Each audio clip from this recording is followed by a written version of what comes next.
5500 సంవత్సరాల పాత సుమేరియన్ కళాఖండం ప్లానిస్పియర్, తప్పుగా ప్లానిఫర్ అని కూడా అంటారు అనే మట్టితో చేసిన పలక మానవ చరిత్రలోనే అతి పాత నక్షత్ర ఖగోళ పటాలలో ఒకటిగా పరిగణించబడుతోంది.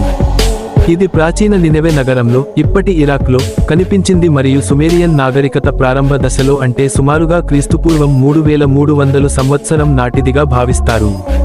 ఈ పలక క్యూనిఫార్మ్ లిపిలో రాయబడింది. తొలుత ఇది కేవలం ఖగోళ శాస్త్రానికి సంబంధించిన సాధారణ సమాచారం అని అనుకున్నారు. కానీ ఆధునిక ఖగోళ శాస్త్రవేత్తలు మరియు అసిరియాలజిస్టుల పరిశీలనలో ఇది ఒక నక్షత్రపటంగా, నావిగేషన్ లేదా ఖగోళ పరిశీలనల కోసం ఉపయోగించబడే సమగ్ర ఖగోళ చార్ట్గా భావించబడింది.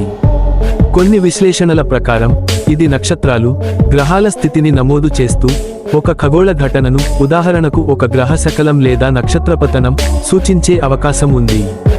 ప్లానిస్పియర్ను విశేషంగా మార్చేది దీని ఆర్థిక ప్రాముఖ్యత. ఆధునిక ప్రమాణాల ప్రకారం మొద్దైన ప్రజలు అనబడే ప్రాచీన మానవులు అప్పటికే ఖగోళ విశ్వాన్ని అద్భుతమైన సూత్రాలతో పరిశీలించి రికార్డ్ చేయగలిగారు అనే భావనను ఇది ప్రతిపాదిస్తుంది. ఈ పలక నక్షత్ర సమూహాలు, కాన్స్టెలేషన్స్, గ్రహాల చలనాలు మరియు కాలాన్ని గమనించడానికి ఓ విధానాన్ని తెలిపే సూచనలతో కూడినది. ఇది ప్రాచీన నాగరికతలు పరిమితులు ఉన్నవని భావించే సామాన్య ఊహలను ధిక్కరిస్తూ, సుమేరియన్లు ఖగోళ శాస్త్రం, గణితం మరియు రికార్డుల నిర్వహణలో అపారమైన విజ్ఞానాన్ని కలిగి ఉన్నారని స్పష్టం చేస్తుంది.